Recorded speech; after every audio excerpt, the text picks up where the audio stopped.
Ma vie en rose. Je pose des questions, tout le monde parle, tout le monde a des choses à dire, à raconter. Écoutez comme leurs histoires sont belles et touchantes.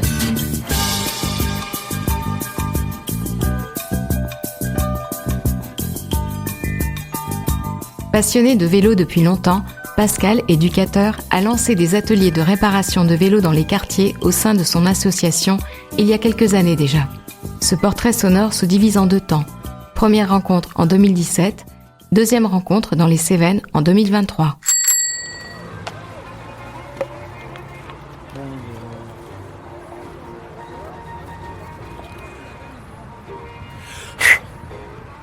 J'espère que le pas de vie s'est pas foiré. J'espère aussi. Enfin, je vais te le tenir. Ouais. Sinon... Ah, ça vient. C'est bon ? Ouais. Ouais, super. On retourne. Vas-y. Ah bah voilà. C'est bon, vas-y. Nickel.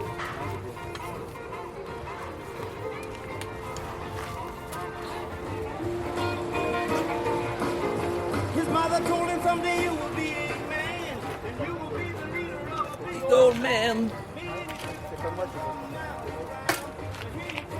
Je mets du rock'n'roll hein.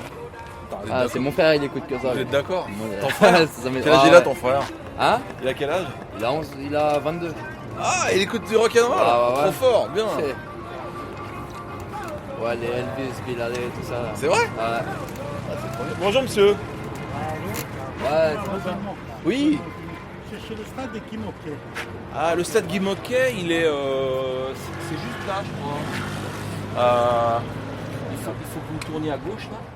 Alors la raison de notre présence ici, c'est parce que dans le cadre des activités qu'on met en place dans les quartiers, on a mis en place ce qu'on appelle des animations en pied d'immeuble. Et dans le cadre de ces animations en pied d'immeuble, on a proposé des ateliers de réparation de vélos. D'auto-réparation de vélos, on appelle ça, parce qu'on n'est pas mécano. Donc l'idée c'est de mettre à disposition du matériel, de venir avec quelques vélos, des boîtes à outils, des caisses à outils, un peu de matériel, et de proposer aux jeunes d'apprendre à entretenir leur bicyclette, parce que les éducateurs se sont rendus compte que le vélo c'était quelque chose qu'ils investissaient assez mal en fait. Ils l'investissent comme un jouet pour faire le tour de la cité, faire des roues arrière, puis quand c'est cassé ça finit sur les balcons ou dans les caves. Alors je m'appelle Pascal Kerr. Alors, je suis chef de service d'une association qui s'appelle Pluriel 94. On s'est dit qu'il y a certainement un travail pédagogique et éducatif à faire autour de la bicyclette pour aider les jeunes et les moins jeunes aussi, hein, et en général la population de ces quartiers, à investir autrement la bicyclette pour essayer de les aider à ce que ça redevienne un objet pour se déplacer, pour la mobilité, pour aller à l'école, pour aller au travail, voilà. Je suis venue en juin, en août et là. Je l'ai vu dans le journal municipal de la ville.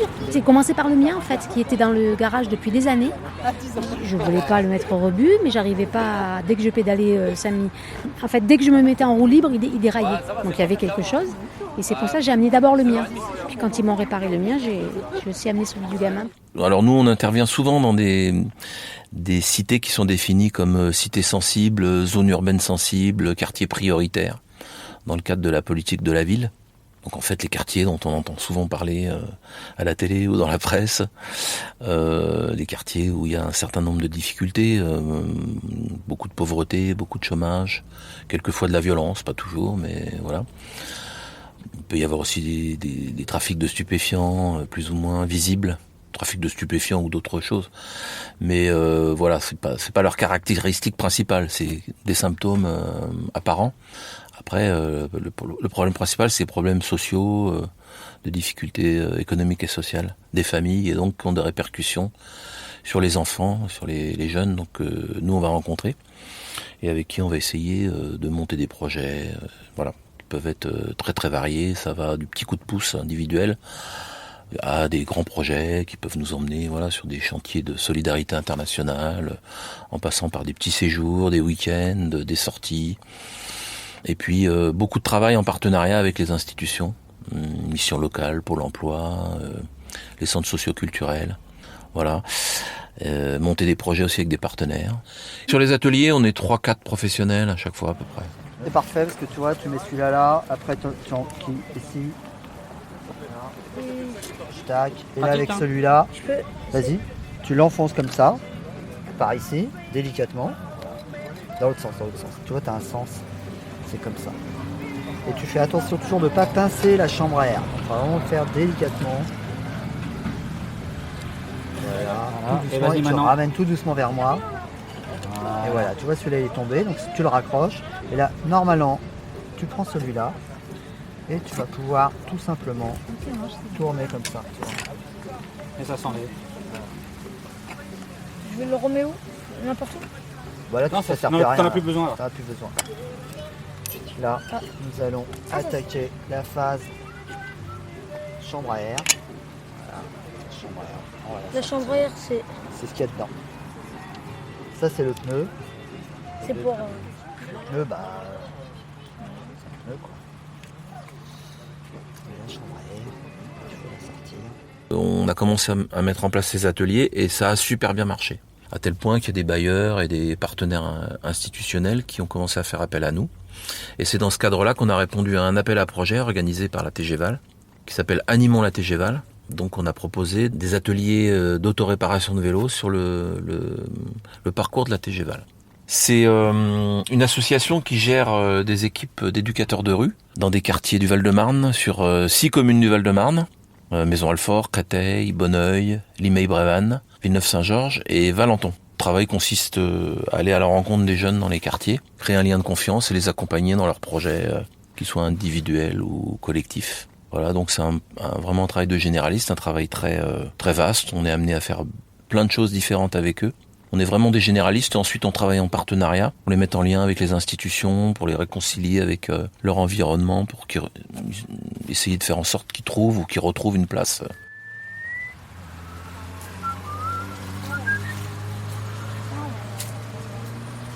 Vous avez bloqué ça? Non, lui, il a mis un coup de clé pour bien serrer. Ah non, vas-y, desserre-le. Ah voilà, c'est pour ça. Ça, il faut pas trop le serrer, ça. Sinon, Et puis en plus, attends. sinon, on n'arrivera pas à le. En fait, il y a très peu d'adultes qui vont vers les jeunes dans les quartiers.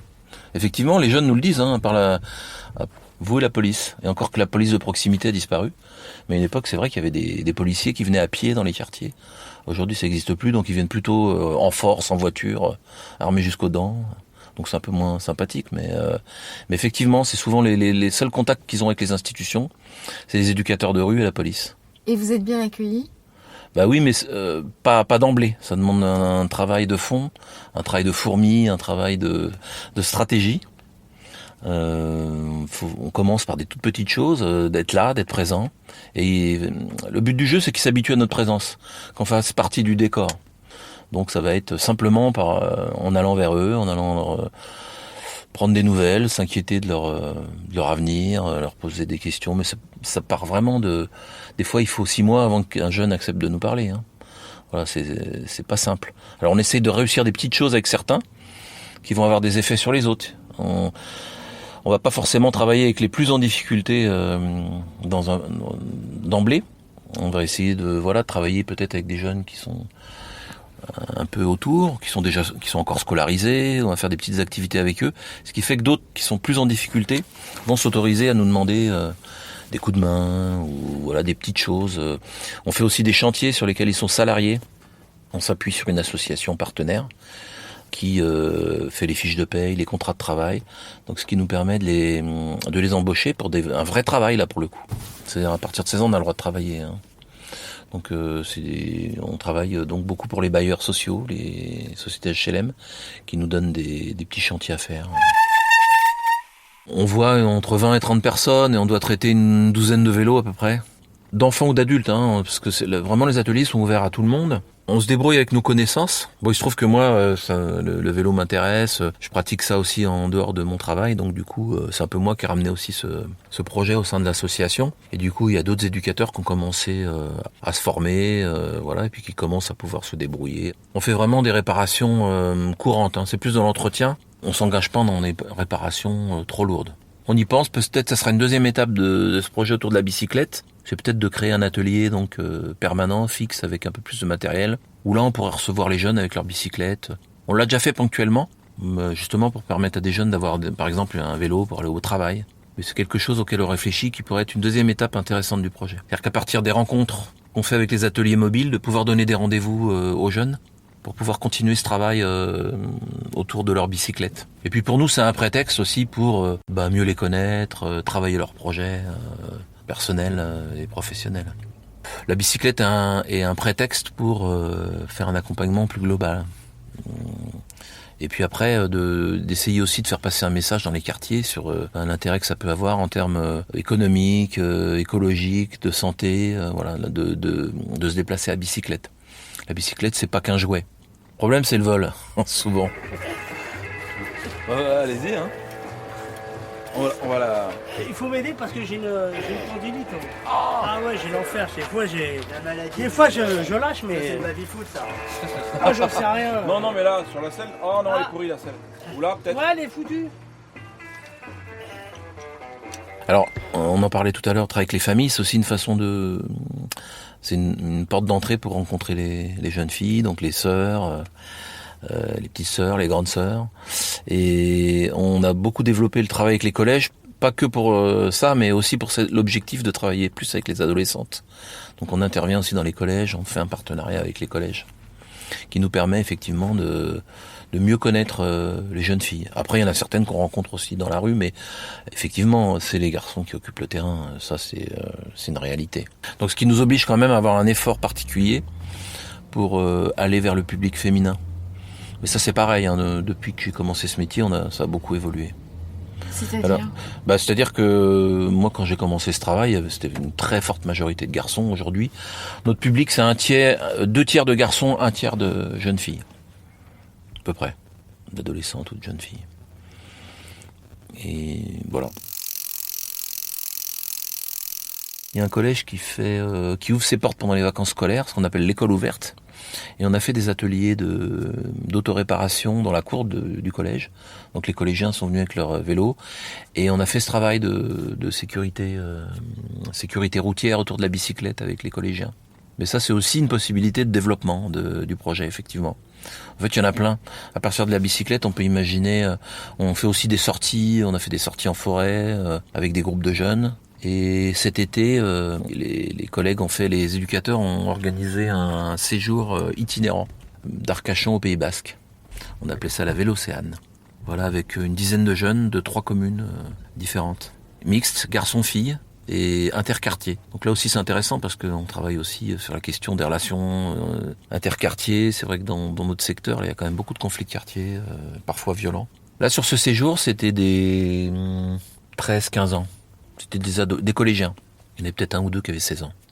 Hyper positif. Et en plus, ils sont partis avec des vélos qu'ils ont retapés, avec notre aide, bien sûr. Et l'idée, c'est c'est des vélos qu'on avait récupérés. Et à l'issue du séjour, ils sont repartis avec les vélos.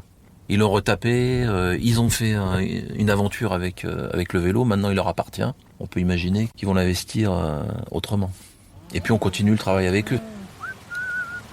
Voilà, c'est ça. Ouais. C'est ça qu'il faut bloquer. Voilà, c'est ce qu'il a fait. Et ça, il a resserré ça. J'ai trop serré. Ouais. Et ça, faut que ça tourne en fait. Ah bah voilà. Là, c'est bon là. Là, c'est bon. Mais en même temps. Mais il a du jeu là-dedans. Ah ouais, voilà, là il y a du jeu donc c'est pas bon. Et là, il y a trop de jeu. Alors en fait, non, voilà, c'est ça. Ça me revient. Il faut que tu débloques ça. Ça, c'est le contre-écrou en fait. Il faut débloquer ça. Et effectivement, c'est côté apprivoisé, mais c'est réciproque. C'est-à-dire que c'est dans ce sens-là que le Petit Prince, c'est intéressant, la métaphore. C'est le regard, moi je trouve que c'est le regard de la société qui a changé là-dessus. C'est devenu un enjeu hyper important dans la société française. Cette histoire des quartiers depuis les années 80, les émeutes urbaines, tout ça. C'est-à-dire qu'on les regarde, on les regarde avec insistance et ils le savent, ils le sentent les gamins. Et voilà. Mais c'est ça qui a changé. Mais sinon, les difficultés, moi, même quand j'ai commencé, il y avait beaucoup de problèmes avec l'héroïne qu'aujourd'hui on n'a plus dans les quartiers, par exemple. Bon, ça c'est plutôt intéressant parce que c'était quand même super dur. Hein. Il y avait beaucoup de familles qui étaient touchées par ça, où il y avait des jeunes toxicomanes accros à l'héroïne. Ça, c'était pas drôle. Puis il y a eu le sida. Et aujourd'hui, on est dans d'autres formes. Il y a toujours de la toxicomanie, mais moins lourd que, enfin, de mon point de vue, hein, ça c'est mon point de vue de ce que je peux observer et des jeunes que je rencontre, c'est quand même moins dur que fut un temps. Dans les années 80-90, c'était très dur. En fait, ils sont libres de venir vous voir. Voilà. Alors c'est un des Venir principes. voir. C'est un des principes de la prévention spécialisée, c'est la libre adhésion. Puis il y a 3 principes de fonctionnement. Le premier, c'est qu'on n'a pas de mandat nominatif.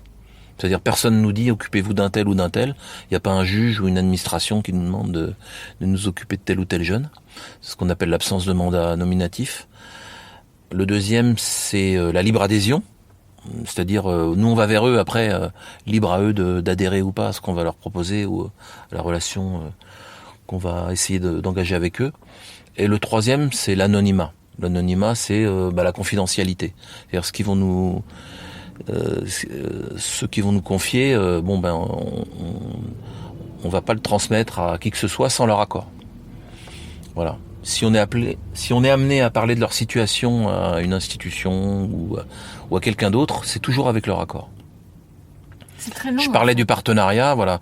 Le partenariat, on va rencontrer d'autres partenaires sur des situations individuelles, mais c'est toujours avec le jeune. C'est jamais. Oui, c'est un travail de fourmi, c'est un travail long qui demande du temps, effectivement.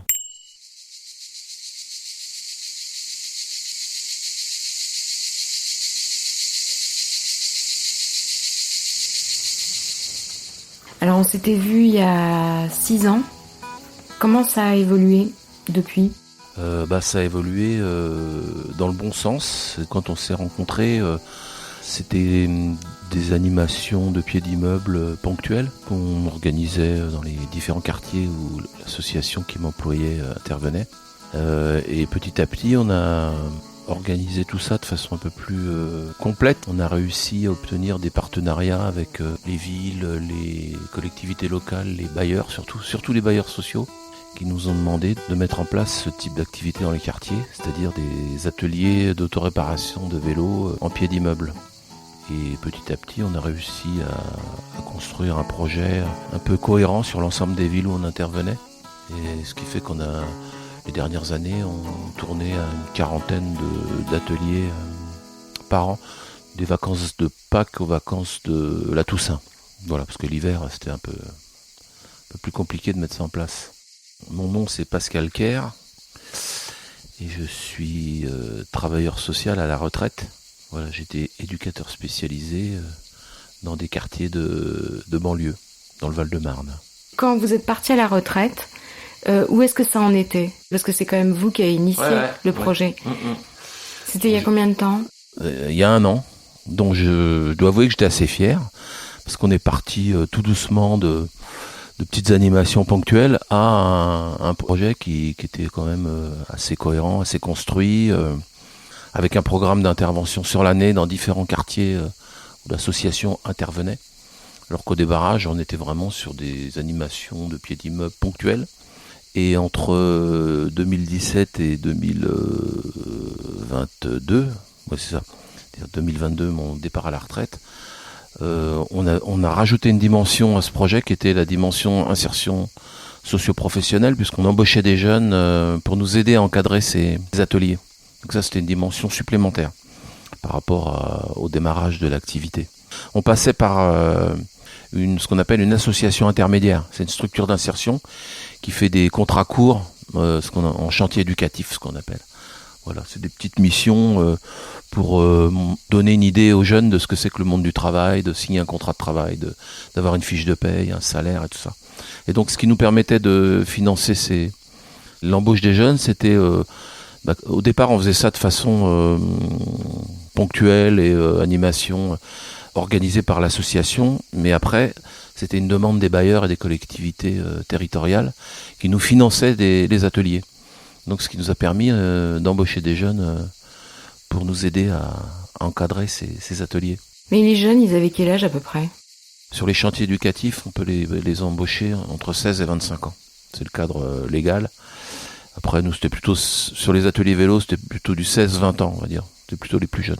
Et l'embauche la plus gratifiante dont vous vous souvenez C'est un jeune qui travaille de façon permanente aujourd'hui avec nous. C'est un jeune qui au départ venait... Alors lui, c'était particulier, il était... je parle au passé, mais il y est toujours, puisque j'ai quand même des nouvelles. Il est passionné de vélo, et il venait comme ça, de façon, déjà pour réparer son vélo, ensuite pour donner un coup de main de façon bénévole.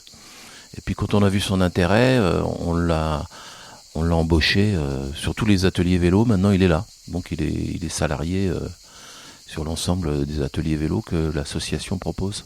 Et il a quel âge là ? Il doit avoir 25 ou 25 ans à peu près. Ouais.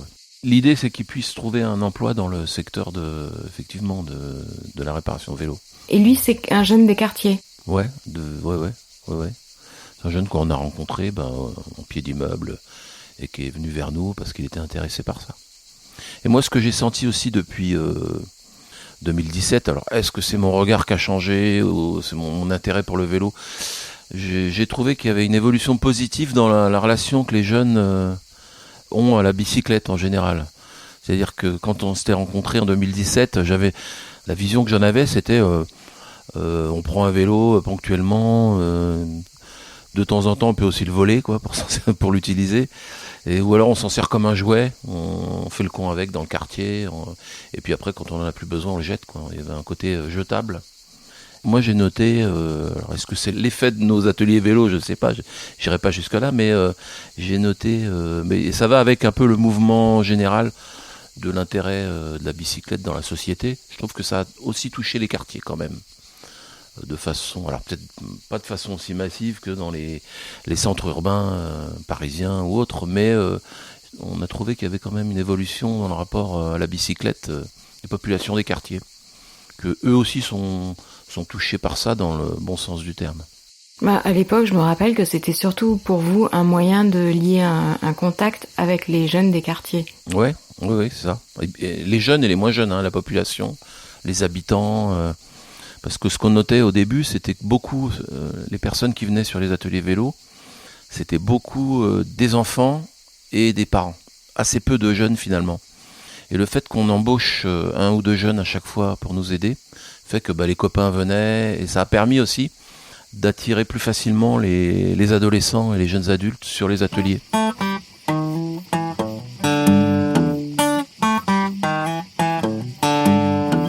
Et les sorties en forêt, les voyages, ça vous avez fait aussi, continuer ? Ouais, ça se fait toujours ponctuellement. C'est-à-dire d'utiliser le vélo pour aller prendre l'air, sortir du quartier.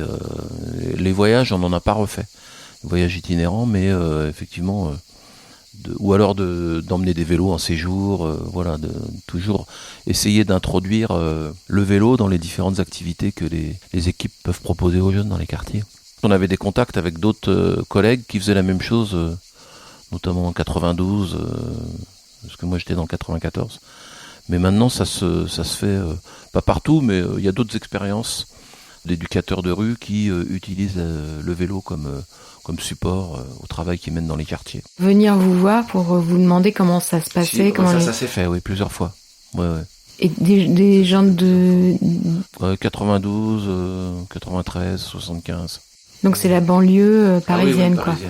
D'accord. En région, vous savez pas du tout s'il y a d'autres projets qui se font. Oh si, ça doit exister, ça existe. Je crois que sur Nantes, j'avais vu une expérience sur Nantes, mais oui, ça se fait. De toute façon, ça suit un peu je dirais pas la mode, mais le mouvement qui se passe autour du vélo.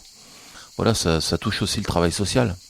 C'est-à-dire que les travailleurs sociaux, il faut qu'ils soient à l'écoute de la société, et quand il y a un phénomène qui a un intérêt pour les gens, pour les gens qu'on accompagne. J'ai un collègue qui avait travaillé dans mon équipe, qui est reparti en Bretagne.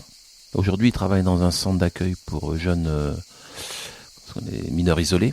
Et il a mis en place des ateliers vélo avec les mineurs isolés. Mais là, vraiment avec l'objectif qu'ils puissent, sur la mobilité, qu'ils puissent faire leurs démarches, se déplacer, aller en formation, grâce à leur vélo. J'avais eu de ses nouvelles et il m'avait appelé pour avoir quelques conseils. Et lui, il a mis ça en place, donc pas vraiment en pied d'immeuble dans les quartiers, mais au niveau de son institution pour les mineurs migrants isolés. Je pense que dans le travail social, c'est quelque chose qui peut être un super outil. D'aider les gens à se réapproprier le vélo comme moyen de liberté, quoi, quelque part. De pouvoir bouger sans entrave. C'est ce qui est un peu l'intérêt du vélo. Et là, je vous retrouve dans les Cévennes parce que depuis que vous êtes à la retraite, vous faites du vélo un peu à droite à gauche. Des voyages à vélo, ouais. Et vous avez fait quoi, par exemple, comme voyage? Alors j'ai une maison dans le Lot, pas loin de Rocamadour, et j'ai fait 2 fois le voyage, c'est-à-dire une fois dans le sens sud-nord, et là, il n'y a pas longtemps, au mois de mai, j'ai fait le voyage dans le sens nord-sud, donc 600 km à chaque fois, tout seul, en solitaire, sur 6 jours. 6 jours, ouais. Donc 5 étapes, ce qui représente à peu près 100 km par jour. Bah, c'est super, c'est une super aventure. Super aventure, ouais. Bah, c'est la découverte des paysages, et puis le sentiment d'être seul avec soi-même, ça fait du bien. Une espèce de... Puis l'effort aussi, d'aller au bout de l'effort, du projet, le voyage, quoi. Et là, les routes dans les Cévennes, c'est comment? Ça monte, mais le pourcentage est pas trop élevé, donc ça va, c'est super agréable. Mais il faut déjà être quand même un peu entraîné, quoi.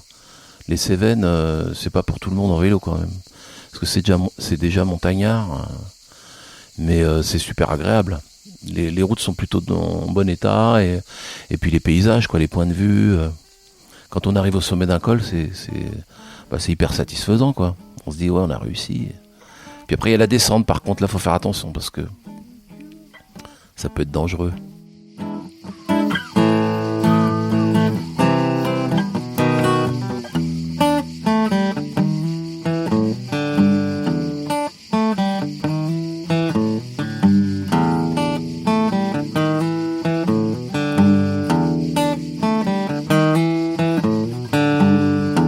Ouais, j'ai déjà essayé le vélo électrique, j'en ai eu un même, mais je l'ai échangé contre une guitare électrique.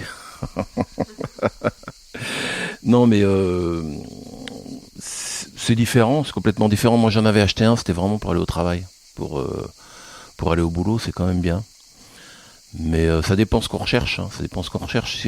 Si on est quand même dans une logique un peu plus sportive, de faire un peu d'effort physique, il vaut mieux le vélo classique, quoi, le vélo musculaire. Le vélo électrique, ça donne... disons que ça donne un coup de pouce. Ça permet à des gens de se remettre au vélo aussi, qui n'ont pas forcément les capacités physiques ou l'âge de pédaler dans les Cévennes, par exemple. C'est vrai que dans les Cévennes, on voit beaucoup de vélos électriques de plus en plus. Pas parce que ça monte, et puis donc c'est plus facile avec l'aide de l'assistance électrique. Après, moi, je suis pas un grand fan, quoi. Pour aller au boulot, ça allait, mais après, plus pour le loisir. Maintenant que je suis à la retraite, peut-être quand je serai un peu plus avancé en âge, je reviendrai sur le vélo électrique. Mais ce qu'on voit aussi beaucoup, c'est des couples. Souvent avec l'homme avec le vélo musculaire, et puis la femme avec le vélo électrique pour accompagner monsieur. J'ai remarqué qu'on voit ça de plus en plus souvent. Vous pensez que vous ferez du vélo jusqu'à quel âge? Tant que je peux, hein. Mon père, il a fait le Mont Ventoux à plus de 70 ans, donc tant que je peux. Si j'y arrive plus, je prendrai un vélo électrique pour le coup. Pour faire le Mont Ventoux? Par exemple, ouais. Merci beaucoup. Merci à vous.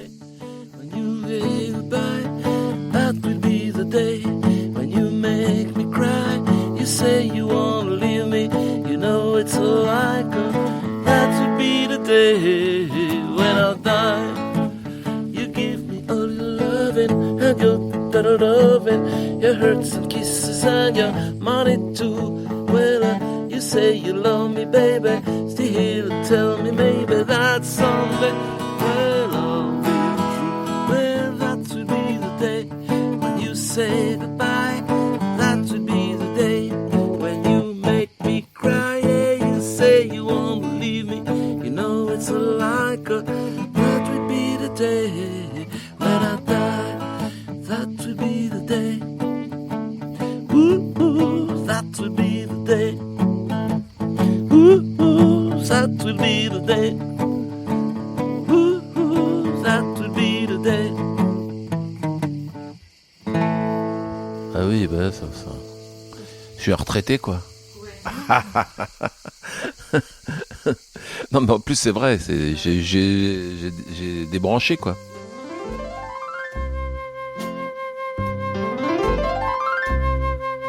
Merci à tous ceux qui m'ont aidé à réaliser ce portrait sonore.